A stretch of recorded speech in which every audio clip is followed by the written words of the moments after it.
ano, kung maayos na po yung kanila pong audio. Magandang gabi po ulit sa inyo, sir. Hello, sir. Good evening po.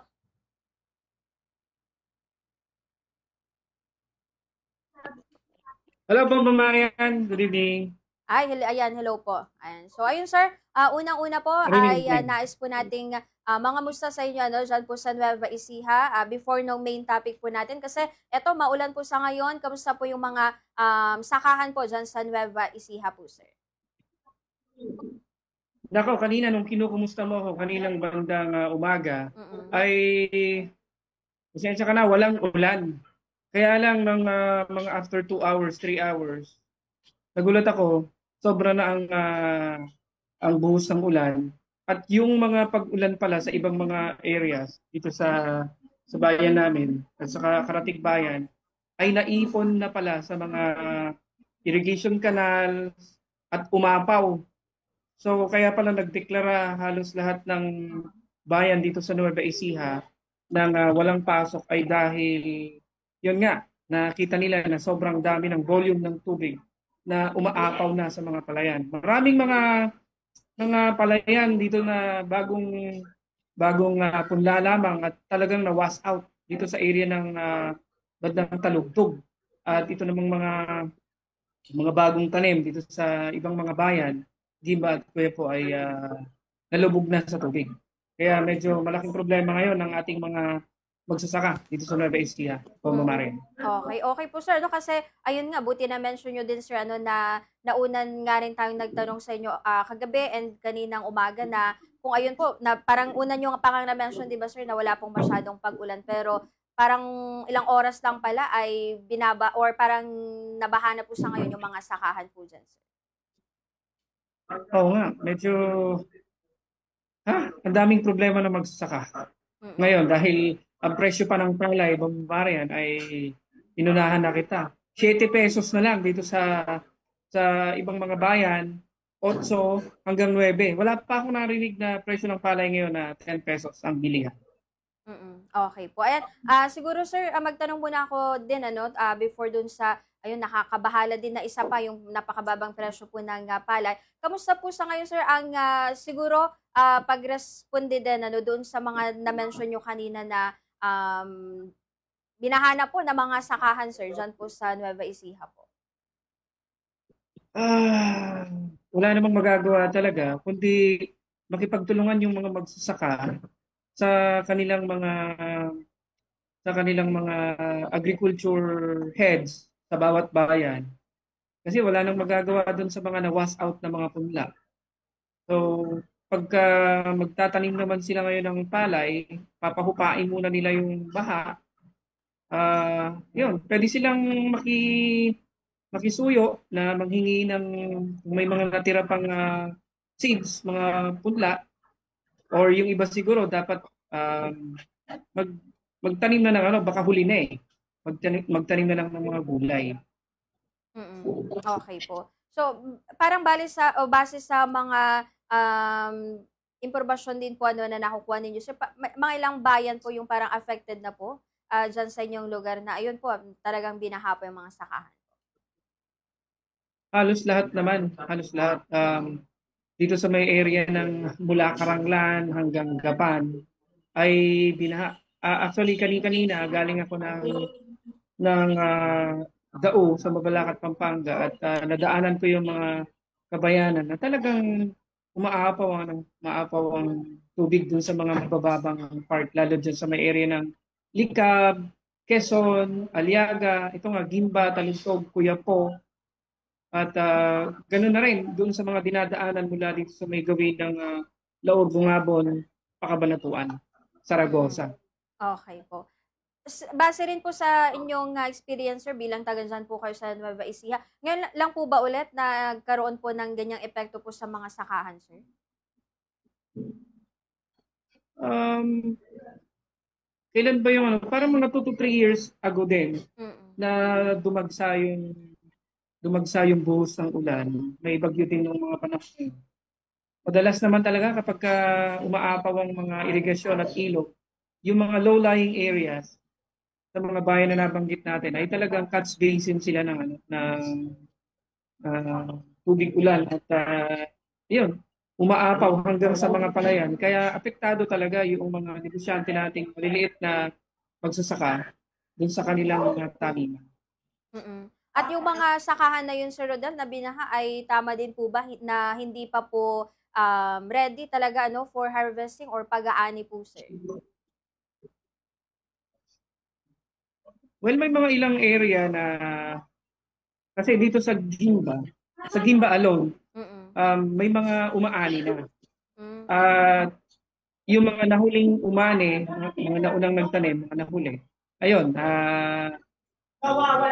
hindi naman ganoon. Actually, yung ibang mga lugar na naunang pagsaka, na paani na ngayon, ay hindi sila masyadong apektuhan ng mga pagbaha. Mm. Okay po. So, Ang mga tinamaan lang talaga kung yung mga tanim na kasi ang ganito yan kapag ka ang flow ng irrigation kasi ay usually laging nahuhuli doon sa mga low-lying areas. Kaya sila yung mga nahuhuli na nagtatanim. So, ang problema ngayon, bumaha, sumobra yung tubig, nahuli silang nagtanim, kaya yung mga bagong tanim lang nila ang inabutan.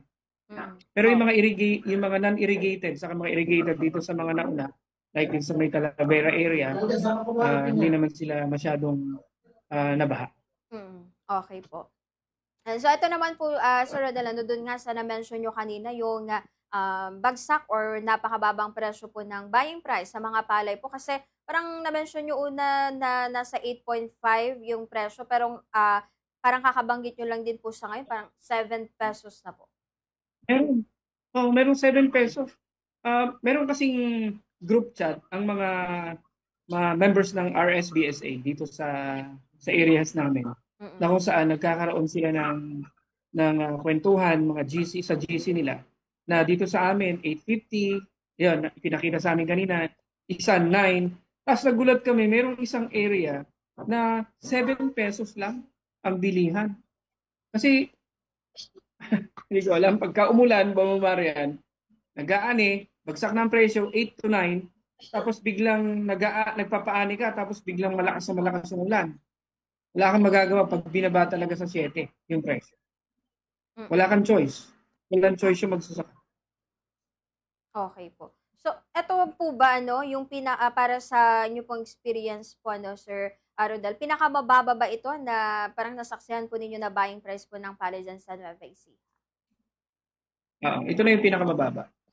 Pinakamababa na ito na narinig namin. Walang ganito. Nung nakaraang taon, di ba, pinoproblema natin na umabot ng 12 to 15 pesos. At masamang loob natin. Ngayon, 7 hanggang 9 ang presyo. Kalagi ko may epekto yung may epekto yung 20 pesos na bentahan ng bigas. Hindi ko lang alam, hindi ako sure. Check natin. Okay po. So, kung sakali man, sir, kasi parang sinagot din po, parang naisagot kamakailan po ng Department of Agriculture at na parang wala daw po nga effect naman yung rollout po ng 20 pesos na bigas. Pero kayo nga, as per your parang observation, sir, maaring hindi man main, pero isa yon sa mga reason possibly, sir. Oo, kasi kanina sinisilip namin yung presyo ng Bukawi. Kasi yan ang sentro ng kalakalan ng bigas sa buong Central Luzon. Although kami ang Nueva Ecija ang main producer, pero hanggang sa Isabela, hanggang Cagayan, ang bigas ang palay ay binibenta doon sa Bukawi. So doon yung sentro ng kalakalan. Ang Bukawi, as per check kanina ng mga bandang alas 10, ay may mga nagbebenta ng as low as 650 pesos isang kaban, meaning 25 kilos. Meron pang parang 550, although may mga kulay-kulay na siya. Pero pangkaraniwan, nasa 650 to 700 ang bentahan ng bigas sa Bukawi. Kaya parang may problema sa supply. Sobra yata yung inaangkat ng mga traders, mga importers mula sa ibang bansa. Kaya sumabay ngayon sa anihan pa. Sobrang baba nung kuha yata nila doon. Kaya ayun, binibenta nila ng mas bababa ngayon. Okay po. Pero marami na po bang mga farmers, sir, dyan po sa Nueva Ecija yung talagang sinubukan po na ibenta yung kanilang palay ng, ayun, may 8.5 and yung pinakamababa nga, 7 pesos po, sir. Saan ba? Sa NFA ba? Hindi, sir. Doon sa mismong mga bumibili po ng bigas po.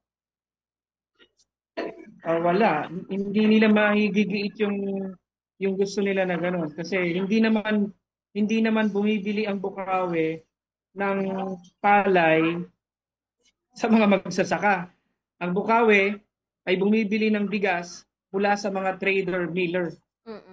Yun ang setup. Halimbawa ako, trader miller ako. Halimbawa, bibiling ko yung palay na magsasaka. Imimil ko yon. So pagkamil ko nun, ibibenta ko yung sa Bukawi. Ganun. Ngayon, kung nabili ko siya ng mura, bibilin din talaga ng mura ng Bukawi. Okay. Kaya medyo malaki yung problema. Idinulog namin, ako personally, idinulog ko kay Administrator Larry Lacson ng NFA kaninang umaga yung problema. Sabi ko, admin, may problema po tayo. Ang bilihan po ng palay sa magsasaka ay 7 to 9 pesos. Nag-reply siya, sabi niya, Rodel, hintayin natin hanggang next week na magbukas yung mga bago daw nilang ginagawang mga NFA warehouses. Pasensya ka na, lumundag tayo kasi ang isa sa makakatulong lang talaga ngayon sa mga magsasaka para mabili ng maayos yung kanilang mga produkto ay ang NFA. Kaya lang, kahit sa NFA ka po pumunta ngayon, puno ang mga NFA dahil kakatapos lang po nilang tapusing bilhin yung mga ani nitong nakalipas na anihan. Kaya wala silang paglalagyan. Kaya hindi pa bumibili ang NFA ngayon ng mga aning palay.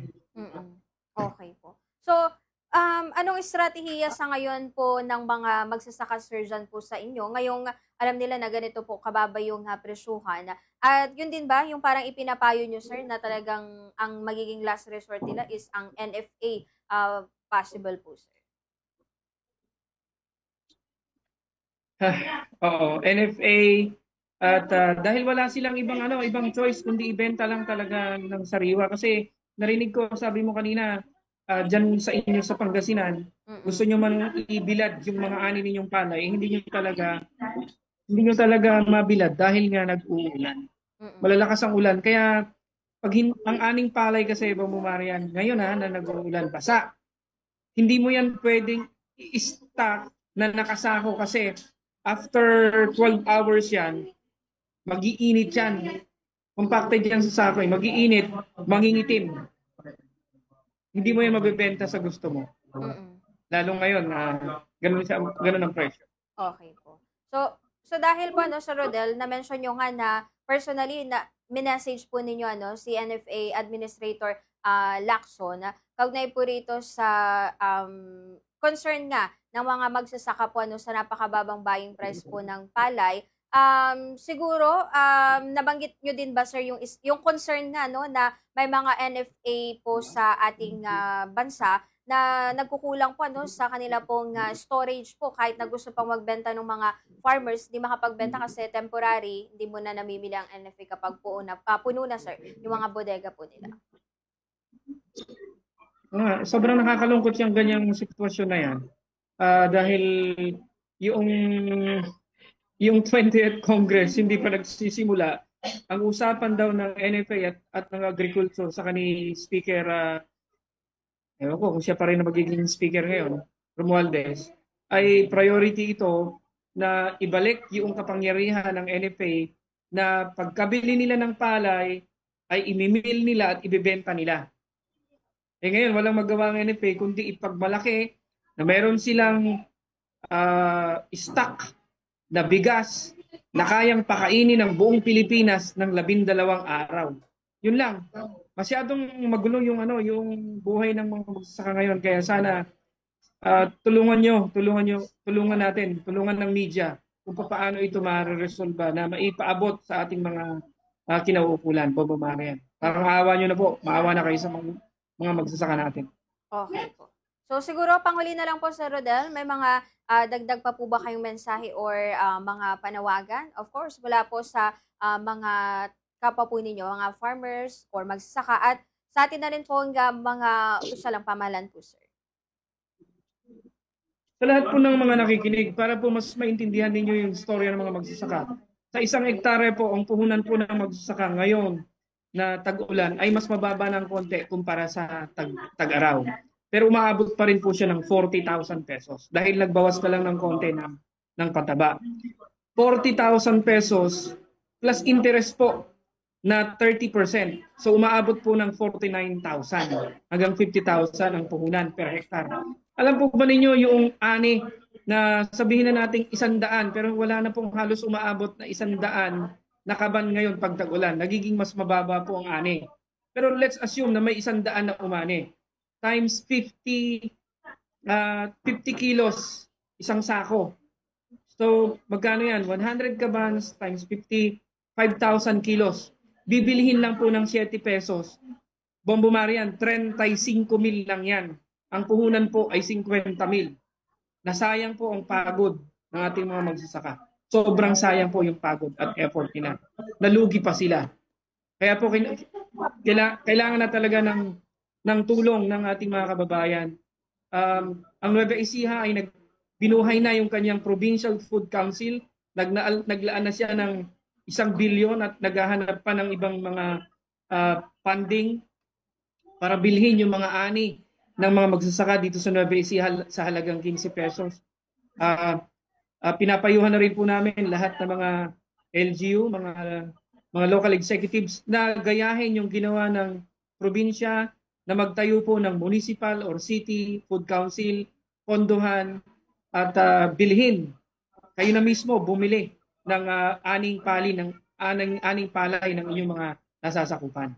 Sana gawin niyo din 'yan sa Pangasinan kasi maliit na tulong 'yan kumpara sa kayang bilhin ng NFA pero kahit papaano may magagawa po tayo diyan. Okay po. Ayun. Maraming salamat po ulit, Sir Rodel, at ito, sana din po, talagang hindi masyadong maapektuhan yung mga farmers po dyan sa inyo at tumaas nga yung buying price na rin po ng palay. Maraming salamat ulit, sir, at good evening po. Ingat po kayo. Salamat po.